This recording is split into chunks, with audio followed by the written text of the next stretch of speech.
What is the point of being on this earth if you are going to be like everyone else? This is not just a question, it is a challenge. It is a call to arms from a man who has lived many lives in one. In his book, Be Useful, 7 Tools for Life, Arnold Schwarzenegger offers the blueprint that guided him from a small Austrian village to the world stage. He gives us the tools he used to build his empires, not just in bodybuilding, Hollywood, politics, life itself. This book is not a memoir filled with boasts of past glories. Instead, it is a humble offering, a toolbox passed down from a master craftsman filled with simple, powerful instruments that anyone can use to construct a life of purpose and meaning. It is his answer to the question his father asked, a command that echoed through his entire existence: be useful. The first and most fundamental tool Arnold hands us is the power of a clear vision. He teaches us that you cannot hit a target that you cannot see. Before you can build anything, a career, a relationship, a life, you must first create a detailed blueprint in your mind. This is not idle daydreaming. It is the deliberate act of imagining your ideal future with clarity so it feels real. You must see it, feel it, believe in it with every fiber of your being. For Arnold, this vision was never blurry. He saw himself on a stage, crowned Mr. Universe. He saw himself on the silver screen as a leading man. He saw himself in the governor's office. These were destinations on his map. Think of it like being the captain of a ship. Without a specific port of call, you're adrift at sea. You might end up somewhere interesting by chance, but more likely lost or shipwrecked. A clear vision is your destination. It gives you direction. It provides motivation through storms and slow stretches. When you know where you're going, ask, does this get me closer to my port? This stops drifting and starts intentional navigation. Creating this vision requires brutal honesty. What do you truly want? Not what your parents want, not what society expects, but what your heart and soul cry for. Be specific. Write it down, make a vision board, talk like it's already happened. This process programs your mind to spot opportunities. Once your vision is set, Arnold's second tool comes into play. Never ever think small. He argues that it takes the same amount of energy to dream a small dream as it does to dream a big one, so you might as well go for the big one. This is not about being arrogant or unrealistic. It is about refusing to place artificial limits on your own potential. Consider the analogy of building a house. If you decide from the outset that you are only building a small, one-room shack, you will gather just enough wood and just enough nails for that project. You will dig a shallow foundation and put in the minimum effort required. But if you decide you are building a magnificent mansion, your entire approach changes.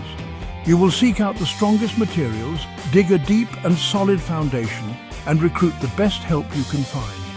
You will pour all of your energy and creativity into the project because the scale of the vision demands it. With a clear vision and a big goal, Arnold introduces the engine that powers the entire enterprise. Work your ass off. There is no substitute, there is no shortcut, there is no magic pill. This is the least glamorous of the tools. But honestly, it is the most critical. Arnold is famous for saying, you can't climb the ladder of success with your hands in your pockets.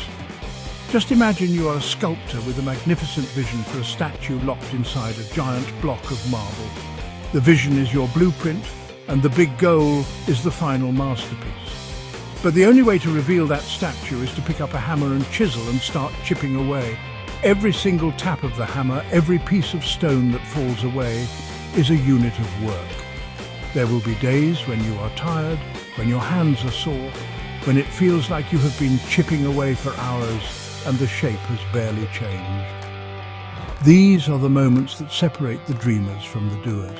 The person who embraces the work, who finds a rhythm in the chipping, who understands that the statue is revealed one small piece at a time, is the one who will succeed. Arnold's own life is the ultimate testament to this principle. When he was training for Mr. Olympia, he would work out for 5 hours a day. When he wanted to break into acting, he took acting classes, speech classes to reduce his accent, and business classes to understand the industry. He did not just wait for opportunity to knock, he built the door, kicked it down, and introduced himself. He famously broke down the 24 hours in a day, 6 hours for sleep, the remaining 18 for working toward his goals. He saw time as a precious resource and was ruthless about eliminating waste. When you know you have given your absolute all, when you have left no stone unturned and no effort spared, you can be at peace with the outcome, whatever it may be. The work itself becomes a reward. It builds character, forges discipline, and transforms you in the process. Victory is sweetest not when it is handed to you, but when you know in your bones that you have earned every single inch of it through your own relentless, unwavering effort. Having a great vision and working hard is not enough if you cannot get other people to buy into what you are doing. This brings us to Arnold's fourth tool: sell, sell, sell. Selling yourself, selling your ideas, selling your vision. Arnold knew no one achieves greatness alone. You must persuade people to help you, to invest in you, to give you a chance. Think of your work as a brilliant book. Years of writing, perfect sentences, a book left unread on a desk. What then? Create a compelling cover, write an intriguing summary, build a strategy to get it out there. You have to sell it. Arnold's career is a masterclass in selling.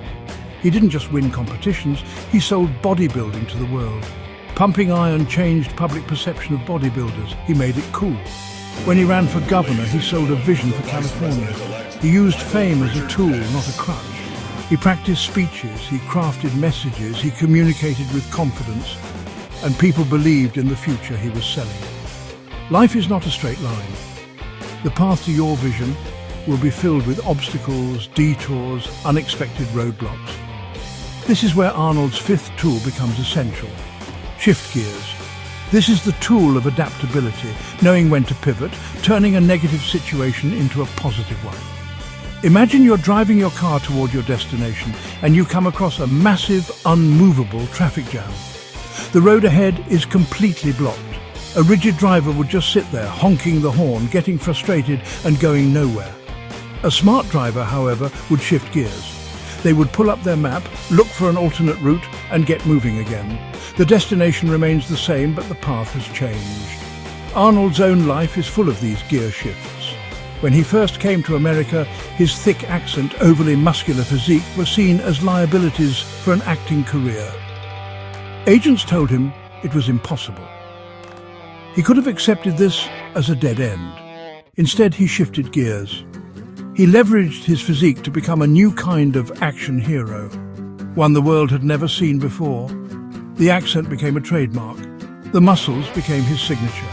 He did not change his goal of being a movie star, he changed the definition of what a movie star could be.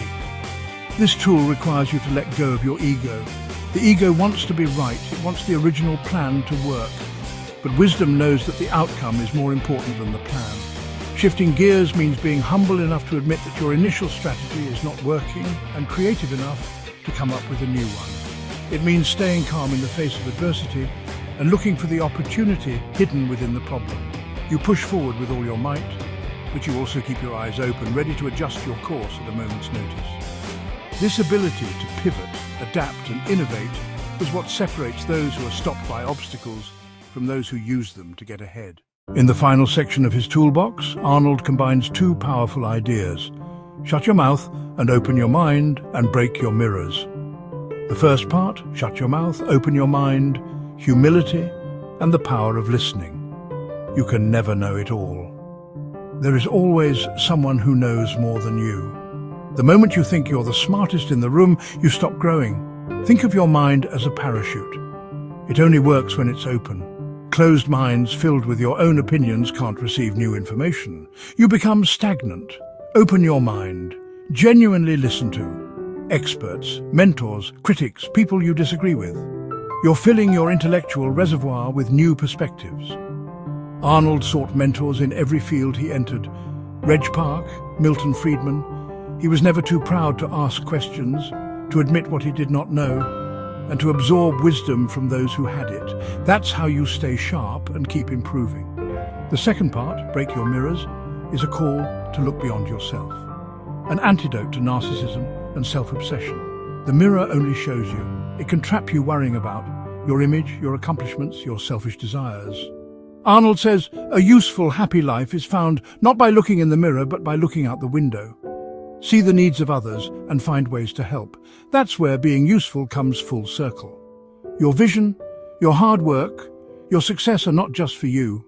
Use them to lift others up. This is the transition from success to significance. Success is what you accomplish for yourself. Significance is what you contribute to others. Breaking your mirrors shifts focus from me to we. You are part of a larger community, larger world. Your purpose, leave it a little better than you found it. Arnold found this in philanthropy, work with the Special Olympics, public service. The greatest satisfaction isn't admiring your reflection, it's seeing the positive impact on others' lives. So I leave you with this question.